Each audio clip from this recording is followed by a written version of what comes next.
ભારતીય રેલવેએ પુણે શહેર માટે મોટો નિર્ણય લીધો છે, જેનો લાભ ગુજરાત સહિતના અનેક રાજ્યોના મુસાફરોને મળશે. પુણેથી 4 નવી વંદે ભારત એક્સપ્રેસ ટ્રેનો શરૂ થવાની તૈયારી છે, જેના કારણે હવે મહારાષ્ટ્ર અને તેના આજુબાજુના રાજ્યોની હાઈ સ્પીડ રેલ કનેક્ટિવિટી મજબૂત બનશે. ખાસ કરીને ગુજરાતના લોકો માટે આ નવા ટ્રેન રૂટ ખૂબ જ લાભદાયી સાબિત થશે, કારણ કે પુણે વડોદરા વંદે ભારત રૂટ હવે વધુ ઝડપી અને આરામદાયક મુસાફરીનો વિકલ્પ બનશે. આ ટ્રેન દોડ અહમદનગર, છત્રપતિ સંભાજીનગર અને જાલના જેવા શહેરોમાં રોકાશે.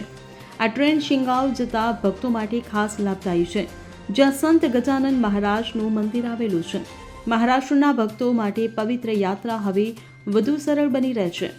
ગુજરાત માટે ખાસ મહત્વની ટ્રેન બની શકે છે. તેના સંભવિત સ્ટોપેજ લોનાવાલા, પનવેલ, વાપી અને સુરત પર હોઈ શકે છે. આ ટ્રેન વડોદરા અને પુણે વચ્ચેનો 9 કલાકનો મુસાફરી સમય 6-7 કલાકમાં પૂરી કરી દેશે. ગુજરાત અને મહારાષ્ટ્ર વચ્ચે વ્યાવસાયિક અને પારિવારિક સંબંધો માટે આ ટ્રેન એક મોટું પગલું સાબિત થશે. સુરત અને વડોદરા જેવા શહેરોમાં વેપારીઓ, વિદ્યાર્થીઓ અને ટેકનિકલ કર્મચારીઓ માટે ખાસ રાહત મળશે. Bureau report CN24 news.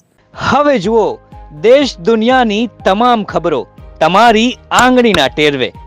ઉઠાવો મોબાઈલ અને Google Play Store પરથી ડાઉનલોડ કરો અમારી CN24 ન્યૂઝ મોબાઈલ એપ.